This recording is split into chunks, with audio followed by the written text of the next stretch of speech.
What's up everybody, this is Hoodie. Today we're looking at NewYorkFlankees room on TryHackMe. This room is 3 days old and a medium level box. I'll walk you guys through it, so let's just begin. I'll first connect the TryHackMe VPN. Let's make a directory for the room, the NewYorkFlankees.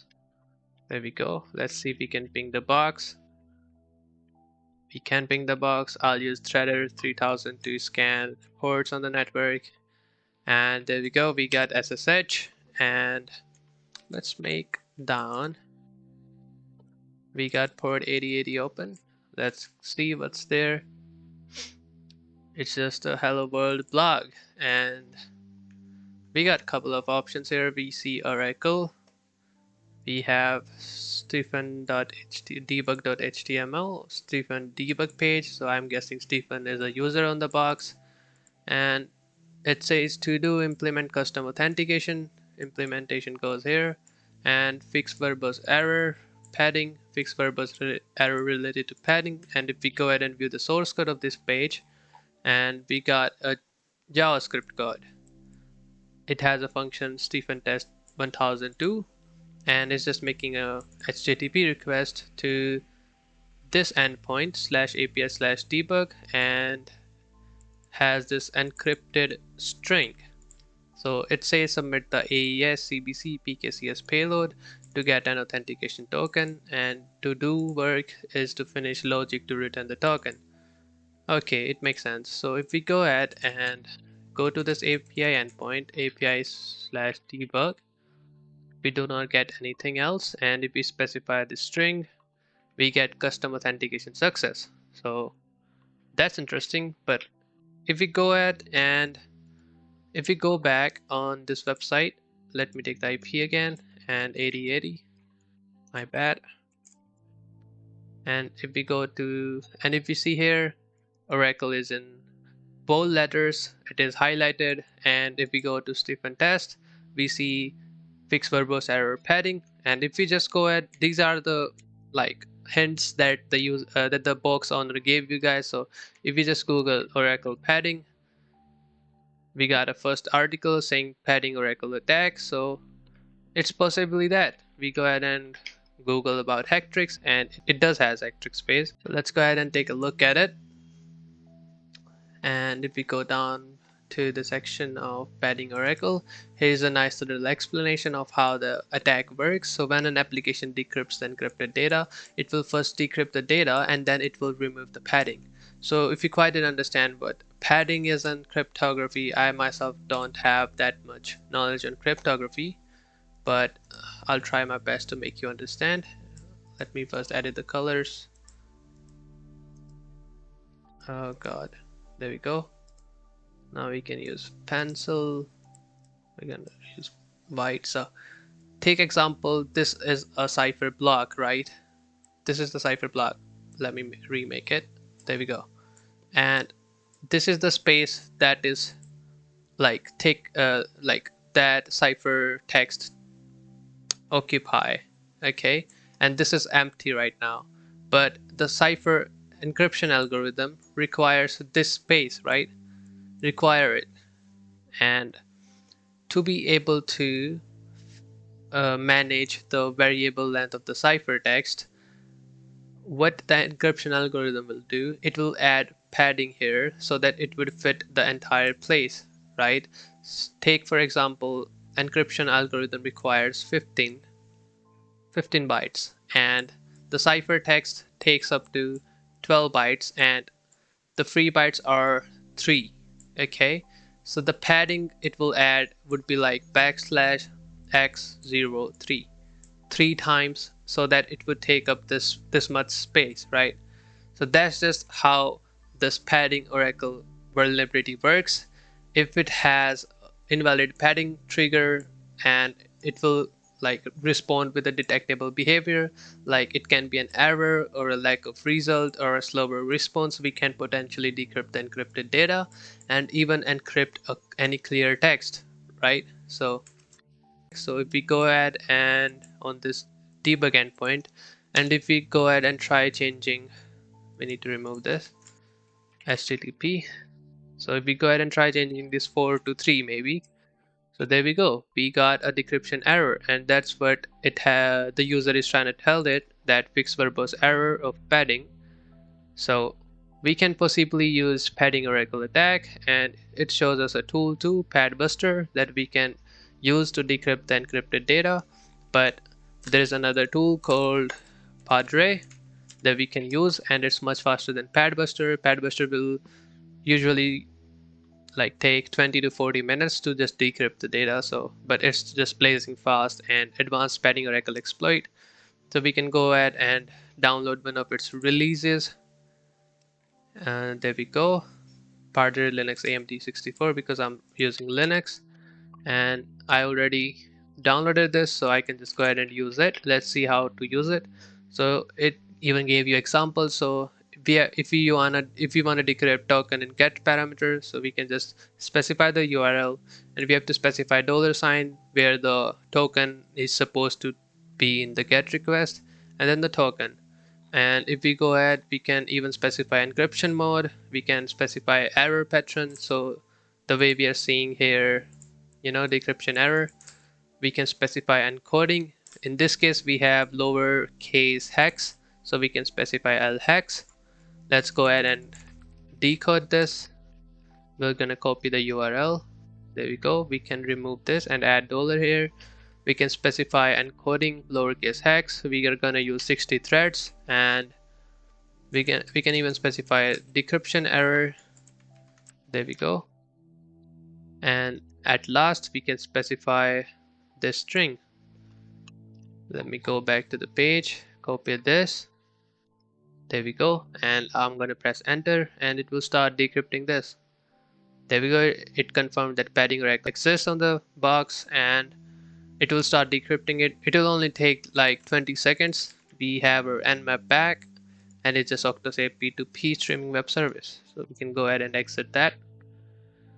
And let's wait till it decrypts this. So you can see how fast is that, and you can try using pad buster here. It's extremely slow. And I can close this too. And if we go back to the main page, there is an admin login panel too, where we will have the login credentials. There we go. We have the username Stephen1197, and here is its password, Stephen1197. There's the password. We can go ahead and log in.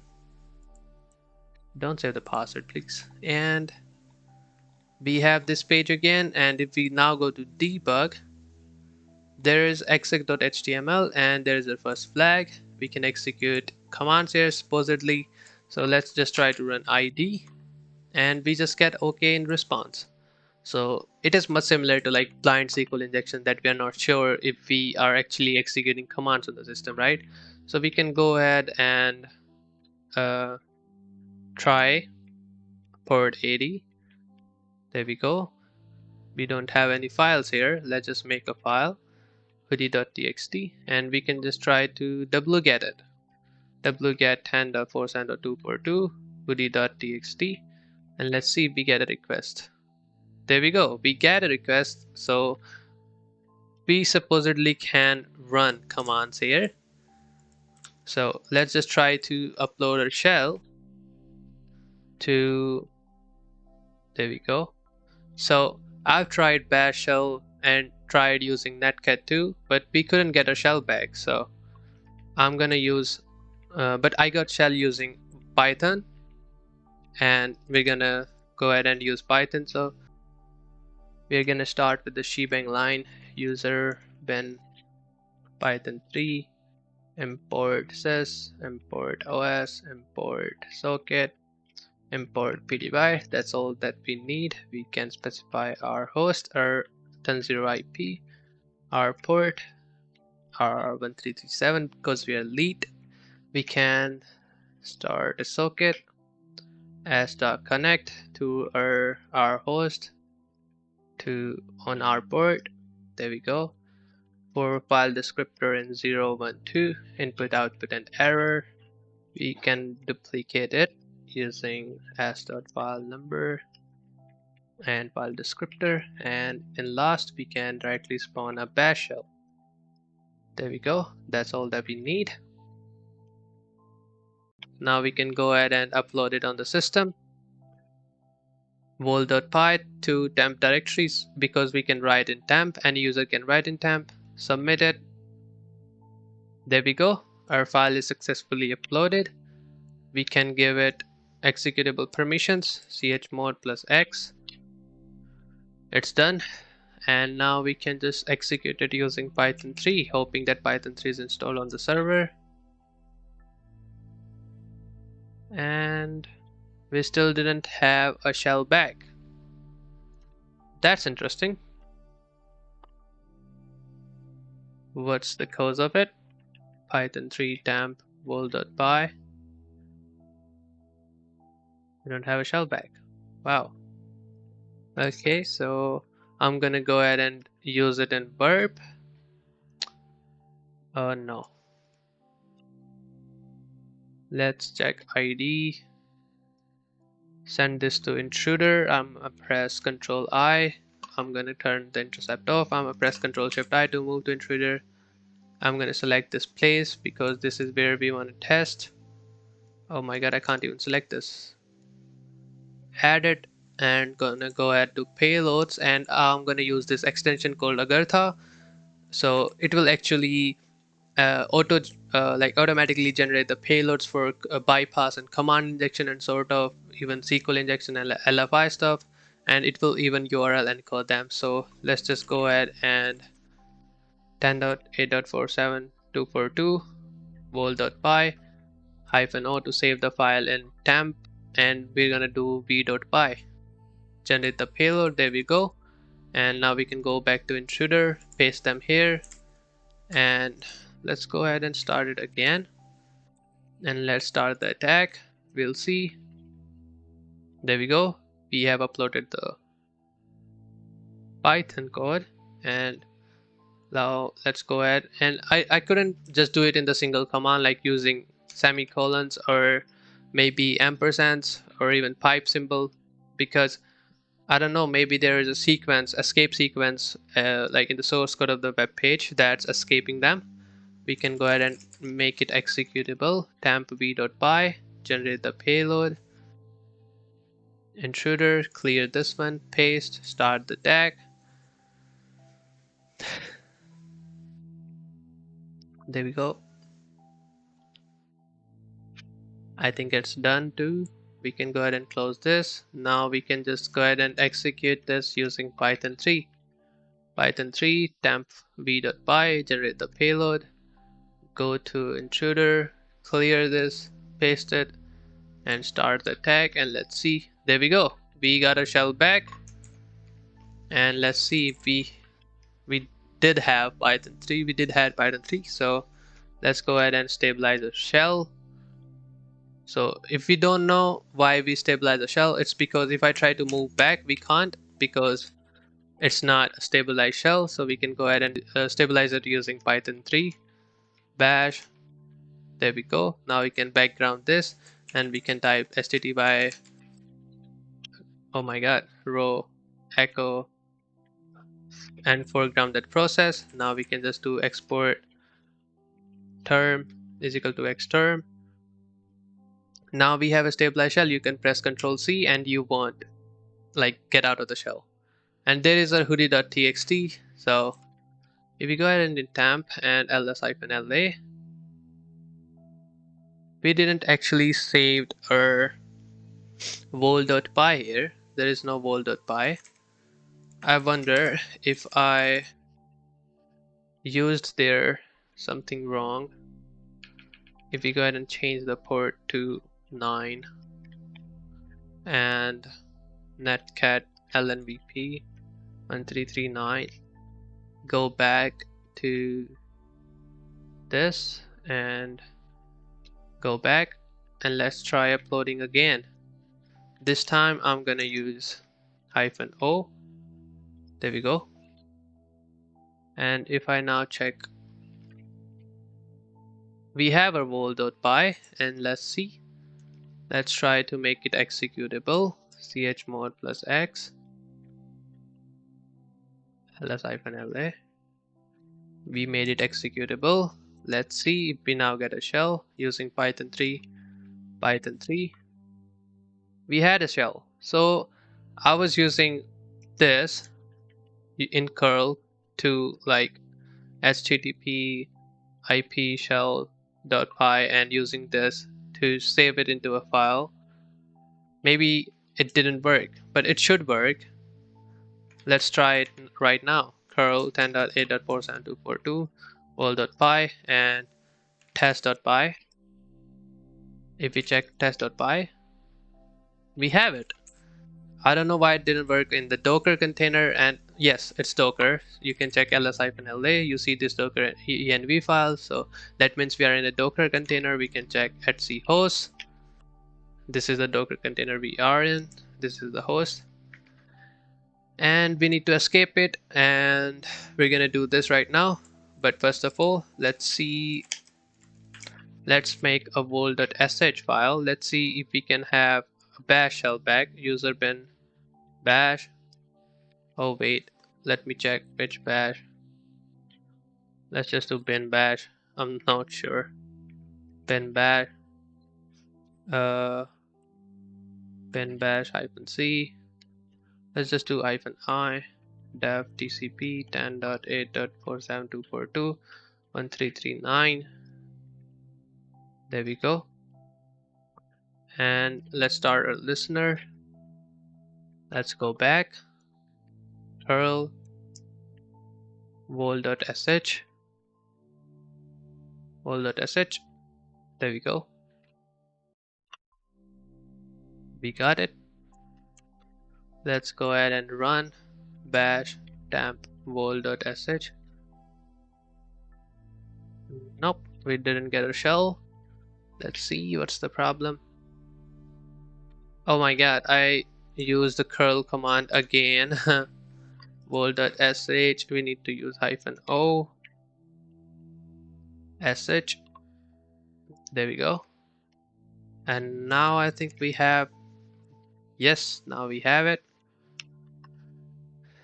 Now we can just execute it using bash. There we go. So now we could get a reverse shell using bash. So there we go. We can close this and close this too. Close this too. And I'm gonna start my tools here. So there is this tool called DeepC by Stealthcopter. It's just for basic Docker enumeration to search for privilege escalations or container escapes and misconfigurations in Docker. You can go ahead and clone this repo and use this deepc.sh. We can just get it. I'm just gonna curl it 10.8.47242 deepc. I think I spelled it right. deepc.sh, and I'm directly gonna pipe it to bash. So there we go. Just much like linpiece. And we have so exploit test exploitable. Check this out. So we have this sock is writable, right? So var run docker.sock, the docker sock is writable. We should be able to enumerate docker, create containers, and obtain root privs on the host machine. So there we go, we found a working exploit. And even deepc, if I go ahead and save this in deepc.sh, and if I try to run deepc.sh and help, it actually even provides you ways to exploit it, right? So we can exploit the soak one, but it didn't work somehow. I don't know why it didn't work. We can get a reverse shell directly on our machine, on our attacker machine, but we're gonna exploit it manually. So let's go to Hactrix, Docker soak, and there we go, Docker breakout privilege escalation. And let's go ahead and check Docker images. Mounted Docker socket escape. So we have writable permissions on Docker soak. We can found it. So there we go. We can run this command and we have run Docker soak. And if we check permissions on run Docker soak, we have writable permissions. We are root. So we have a couple of images, and if we check Docker PS, This padding Oracle app is the only running image right now. We can use Gradle one too. So let's use this one.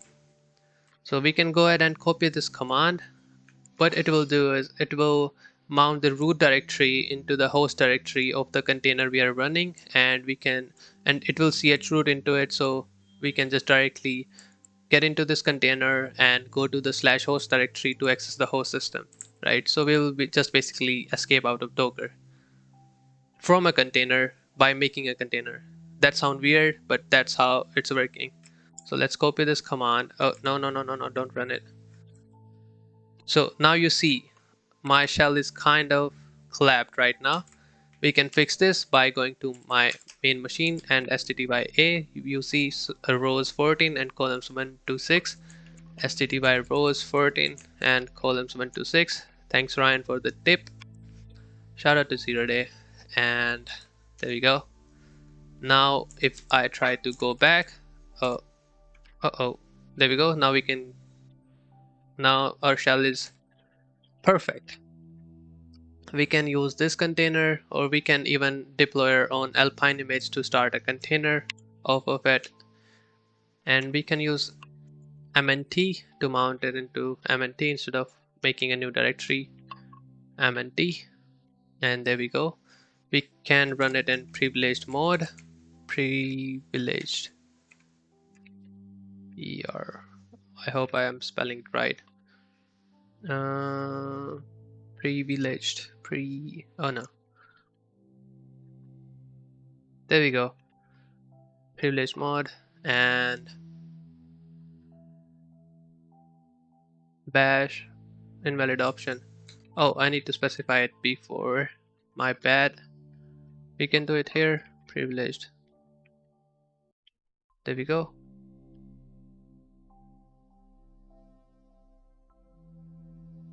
Do you mean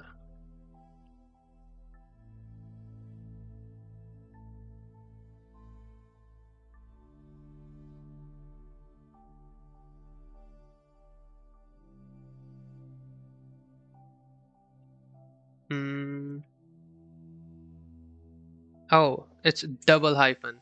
My bad. There we go. And now we are in this container. And if we go to mnt,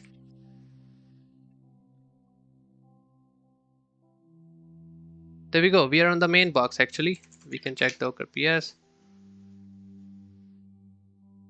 There we go. We are on the main box. And we have our final flag. We can check characters on it. It got 70 characters. Who am I? Host name. There we go. Get etc host. So there we go. We are on the main box. We don't have any etc host name. So that was the box, guys. And I hope you learned something new. I'll see you till next time. Please subscribe to the channel. Leave a comment down below. What did I miss? See ya. おはよう。